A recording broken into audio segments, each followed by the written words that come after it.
Oh, tulog ka na, Mars? Oo, kuya. Ano, Tulog kumusta na. na? Pakiramdam mo, nakakainom ka ba ng gamot? Okay naman. Yeah, oo, nakainom-inom naman ako ng gamot. Tsaka iwas-iwas muna sa stress. Goods ka naman. Oo. Sige. So, kita mo, walang tao dito kasi pinag-chat ko sila, pinababa ko sila. Sabi ko kasi gusto kong kuhanin itong moment na to para magkausap tayong dalawa. So, Mars, alam mo naman kung gaano kahalaga sa akin ng reality show. Diba? Alam mo na ito lang yung naging way ko para makabalik ako sa pag-YouTube ko. Kasi sobrang tagal ko nagpahinga ng YouTube. So, almost 2 years ako nagpahinga. Kasi hindi ko alam kung paano ako babalik. And ngayon na nakabalik na ako sa YouTube, ayoko nang bitawan to. Kumbaga, nasa point na ako ng buhay ko ngayon na lahat ng harang sa pagiging sikat ko, sa pag-YouTube ko, ay handa akong talikuran. Kahit maging si Pampayan. Baga, ganun na akong ka-desidido ngayon. And by the way, kaya ako sinasabi sa'yo to, sa totoo lang, Mars, ako talaga naawa ako sa'yo. Bakit?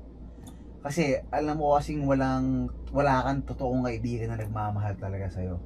Alam ko na, kaya nga kita kinuha eh. Kaya ako nagsabi kay Kuya MG kasi ang naisip ko talaga, kumbaga, hindi naman sa pag-aano, pero yung siguro may kaibigan ka dati, naging ayaw ka na nila. So, dumaan ako sa ganyang sitwasyon eh. Yung mga tao ayaw na sa akin. Dumaan talaga ako sa ganyan. And hindi siya masarap sa feeling. Kasi syempre, parang wala kang halaga. So kaya nga kita kinuha dito kasi gusto ko ma-feel mo na merong taong nagmamahal sa'yo. Gusto ko ma-feel mo na may dahilan para magbago ka. So binigyan kita halos 1 month. So si Nicole, nakita mo naman wala na. Umalis na si Nicole. So siguro hindi kaya ng schedule niya or what. Ikaw, sabi mo gusto mo magstay. Pero kasi, ganito yan eh. As long as naandito ka, naapektuhan na pati yung reality show ko. So, pati yung reality show ng Grace Pam naapektuhan kasi andito ka.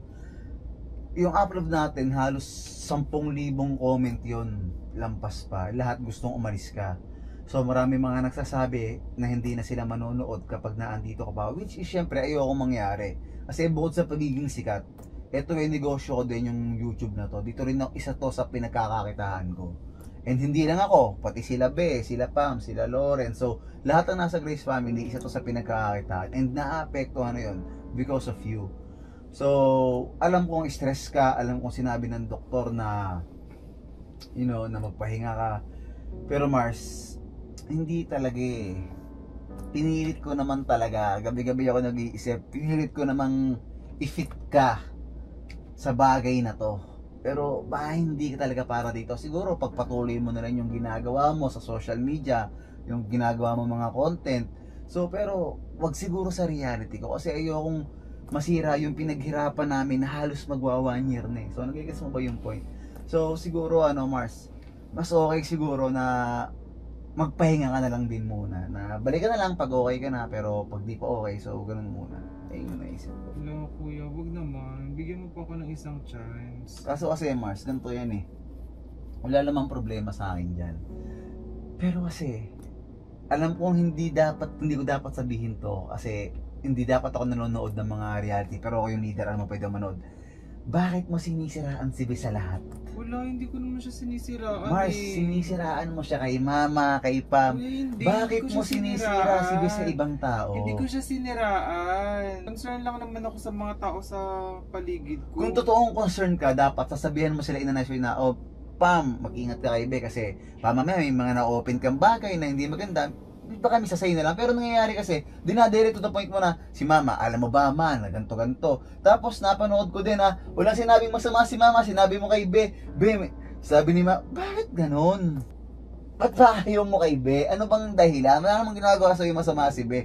And wala din siya sinasabing, kasi kung sa reality, kung sa toxican, kung ayaw mo, okay lang yun eh. Pero yung parang sisirain mo yung isang tao na hindi naman totoo, hindi na siya okay. As a leader, kailangan ko tong gawin, hindi lang para sa akin, para sa pamilyang to.